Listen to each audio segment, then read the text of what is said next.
Magpapatuloy ng Bible study po sa Thessalonians. Thessalonians chapter 4 at nasa verse 13 hanggang 18 po tayo. 1 Thessalonians chapter 4 verse 13 hanggang 18. Sir Oli, pwede makikibasa? May Bible ka po.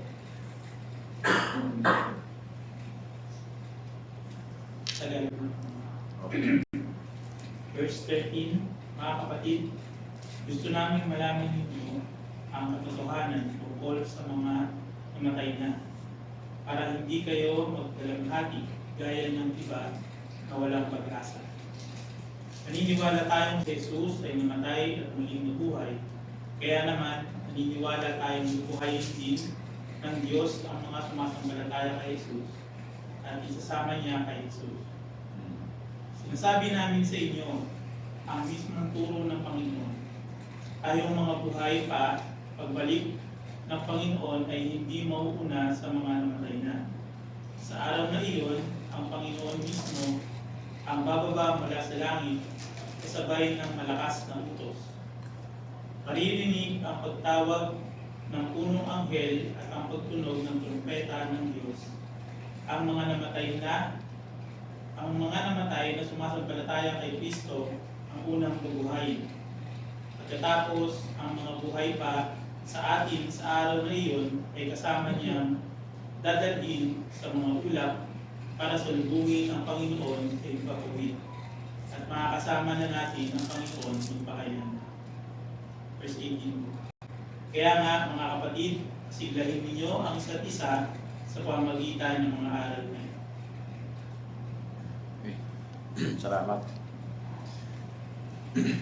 So, dito sa mga verse na ito, tinatalakay ni Pablo yung patungkol sa pagbabalik ng Panginoon as encouragement doon sa mga mananampalataya sa Thessalonica. Sapagkat marahil bukod sa sila ay under persecution, ay nagkakaroon din sila ng anticipation doon sa mga namatay nilang kapatid, kapamilya, mga mananampalataya. At paano niya yung mga kapag kami namatay? O kaya yung mga namatay naming kamag-anak, anong mangyayari sa kanila? Kasi ang kaisipan noon ng mga Griego, ng mga Hintil, ng mga Pagano, ang buhay nila ay hanggang doon lang. So pagka namatay ang isang tao, wala nang pakialam. Yun yung kaisipan nila. Kaya nga yung mga Epicureans na mga philosophers ay pag kailangan mong magpakasaya, pagka mayroong mga material things, kailangan indulge mo yung sarili mo, mag-enjoy ka doon sa mga bagay na yun. Kasi samantalahin mo habang buhay ka pa. So pag namatay na nga naman, wala na. Nagsisis na yung kanilang buhay, yung kanilang existence. Kaya ayun, sinabi ni Pablo sa kanila na gusto kong malaman ninyo yung tungkol sa mga namatay. Actually, ito sa matandang salin, tungkol walang katotohanan yung sinasabi. Dinagdagan lang talaga niya. Yeah. Malulungkot tayo namatay. Yan na nga. Related po talaga siya.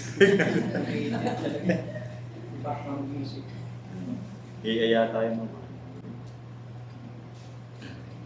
So ayun, ito yung paalala ni Pablo sa kanila, yung pagbibigay ng pag-asa niya sa kanila. Para sabi ni Pablo, hindi kayo magdalamhati. Kaya piniliwanag niya na babalik ang Panginoong Jesucristo at kayo ay kanyang kukunin. At yung mga namatay ay sila rin naman ay muling bubuhayin, yung mga mananampalataya ng mga namatay ay muling bubuhayin, at yung mga nabubuhay papagdating ng Panginoong Jesucristo ay kanyang dadagitin, no? Sa alapaap, meet up sa alapaap. Yun yung tinatawag nating rapture. Yun yung pagbabalik ng Panginoon. Actually, hindi pa yun talaga, kumbaga sa atin, sa stand ng church, no? na mayroong silent na pagdating ng pagdating ng Panginoon para doon sa mga elect at sa mga Kristiyano talaga sa church, no? At yun ay makikita ng lahat ng tao. At yung pagdating ng Panginoon na yon, pag-rapture na yun, ay magkukos talaga yun ng chaos, maguluhan. At mamaya explain ko po yan. At sabi dito, sa verse 14, dahil naniniwala tayong si Jesus ay namatay at muling nabuhay, naniniwala din tayo bubuhay ng Diyos upang isama kay Jesus ang lahat ng mga namatay na sumasampalataya. Then, binanggit na po ni Pablo dito sa verse 15, ano? Yung turo mismo ng Panginoon. Sabi niya, tayo ngang nabubuhay pa at natitira pa hanggang sa pagparito ng Panginoon ay hindi mauuna sa mga namatay na. Sa araw na iyon ay maririnig ang tinig ng arkanghel, ang tunog ng trompeta ng Diyos, at ang Panginoon mismo ay bababa mula sa langit at na sumisigaw, at ang namatay na sumasampalataya kay Kristo ay bubuhay muna. Pagkatapos tayo namang nabuhay pa at natitira ay titipunin sa lupa kasama ng mga binuhay upang salubungin ng Panginoon sa impapawid. Sa gayon, makakapili natin siya makakailanman. Pag tinignan po natin doon sa 1 Corinthians siguro, no? Tingnan natin. 1 Corinthians chapter 15. Nandito po kasi yung context niya. Chapter 15, verse 52. Sabi dito ni Pablo, parehong sulat din ni Pablo ito eh. Yung Thessalonian at saka itong Corinto. Sa verse 52, sa isang sandali, sa isang kisap mata, sa isang iglap, no? Kasabay ng huling pag-ihip ng trompeta, sapagkat sa pagtunog ng trompeta ang mga patay ay muling bubuhayin at di na muling mamamatay. Babaguhin tayong lahat. Ang ating katawang nabubulok ay papalitan ng hindi nabubulok, at ang katawang namamatay mapapalitan ng katawang hindi namamatay. Lahat po tayo makakaroon ng glorified body para sa pagdating ng Panginoon. At kasama po doon yung mga namatay, muli silang bubuhay ng Panginoon, and then yung kanilang spirit muling ilalagay doon. Kumbaga yung mga namatay, saan man sila namatay, sa dagat man or saan mang libingan, ay muling bubuhayin sila ng Panginoon at bibigyan sila ng glorified body, din yung kanilang spirit ibabalik sa kanila. Doon mismo sa alapaap, kasabay po yung mga nabubuhay pa kung tayo maabutan ng Panginoon doon sa panahon ng rapture na yun, na tayo buhay pa, makakasama tayo magsasalubungin ng Panginoon sa impapawid at makaroon tayo ng glorified body. At yung mga namatay din, sila ay magkakaroon din ng katawan muli, glorified, and then yung spirit ay babalik sa kanila. Sila ay muli mabubuhay, makakasama tayo sa. And then tayo ay dadalhin ng Panginoon sa langit. At saka magkakaroon ng yung 7 years na tribulation. Doon magaganap po yung tribulation. At doon sa loob po ng 7 years na tribulation na yon ay marami ang mangyayari. Makakaroon ng, doon magaganap yung pagtatatak ng 666. At sa huli ay mayroong tatay talaga titindig na leader, no? Na siya yung, kumbaga, kukumbinsihin niya yung Israel para maniwala sa kanya, at yung templo ay papatayo niya yun para maniwala sa kanya ang Israel. And then siya yung initiate, kumbaga mag-post ng kapayapaan, at maging yung kaguluhan, siya rin ang magiging niyan para maging papayapa ang daigdig, no? At yung mga ibang mga leaders maniniwala sa kanya, susunod sa kanya. Kaya siya yung talagang kikilalanin ng leader, isang leader ng buong mundo. Pero siya ay mag-aaklas laban sa Panginoon, no? Kaya pagdating nung time na yon, no, after ng 7 years na tribulation, ay babalik ang Panginoon kasama yung mga pinili, ganun din yung anghel niya, no? At didigmain niya makakaroon ng Armageddon. Tatalunin yung mga nag-rebel sa Panginoon, mga sa Panginoon. Yung leader na yon, yung Antichrist. No? Pagkatapos nun, sila ay natalo na, makakaroon ng millennial kingdom, yung 1,000 years na kapayapaan. Kasi si Satan ay igagapo siya. Ihuhulog siya sa kalalimang walang hanggan. Sa loob ng 1,000 years. Magiging mapayapang lahat. Doon din magaganap yung tinatawag na resurrection din ng mga martyr na kumbaga may mga naiwan kasi sa rapture yun eh.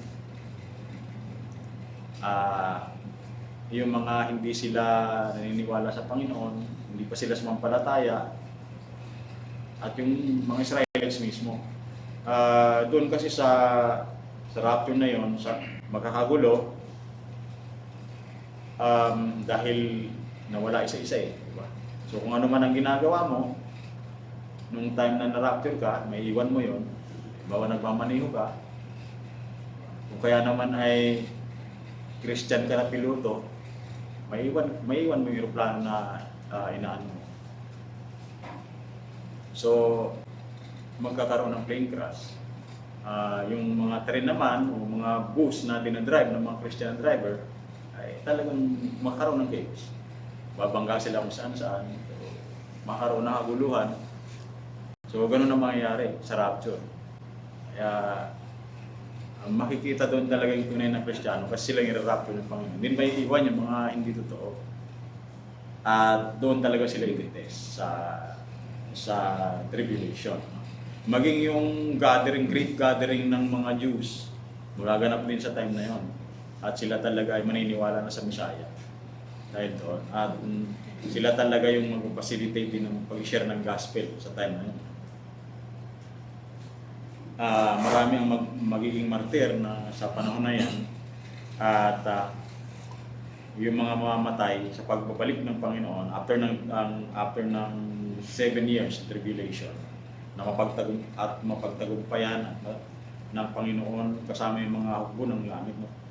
Yung digmaan sa Armageddon ay bubuhayin, makakaroon ng resurrection yung mga tribulation martyrs at sila ay makakasama doon sa millennial kingdom. So ganun yung mangyayari sa in-explain ko lang dito yung mangyayari sa atin pagdating ng Panginoon. At ito rin naman yung mangyayari sa mga mananampalataya.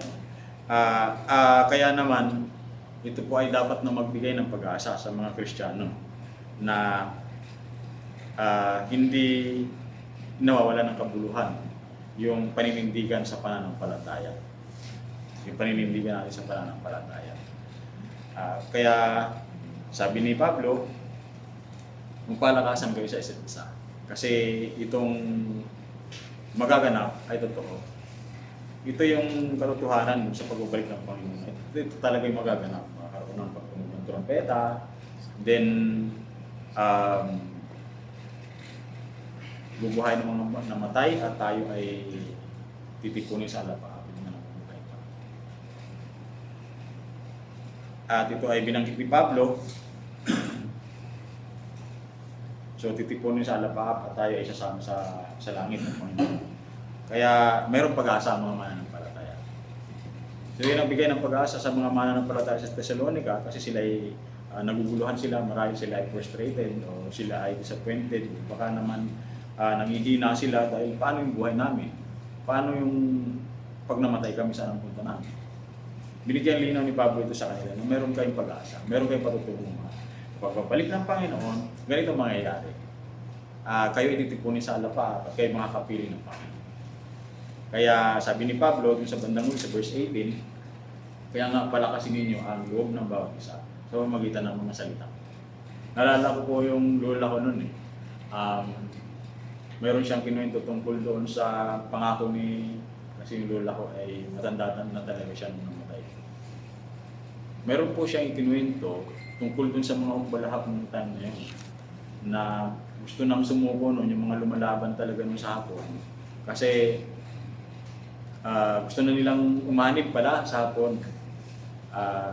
Parang sila ay pagod na sa pagkipaglaban sa mga Hapon. Lalo na nung si Douglas MacArthur ay umalis. Pero sabi nung kanilang head na Pilipino rin, ay may pangako si General MacArthur sa atin. Babalik siya sa atin. Paano kung pagdating niya, kayo ay nasa Calaca? So yun yung nagpalakas ng loob nila para sila ay manatili kahit na sila talaga ay nagtatago dun laban sa mga Hapon at halos wala silang makain kasi nakatago sila, hindi sila pwedeng lumantad, huhulihin talaga sila at pakatayin.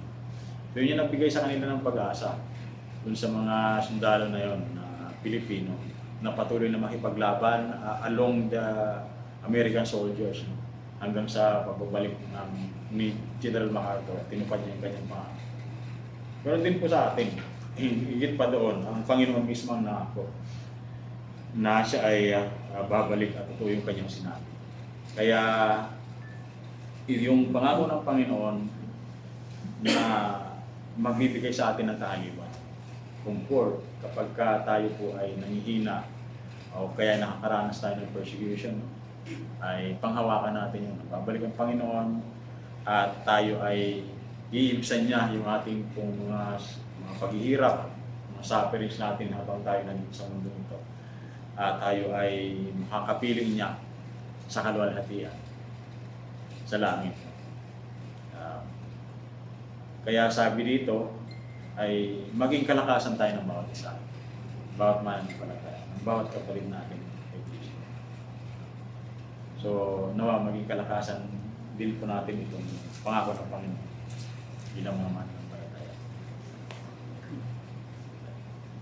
Yan po, at baka may tanong po.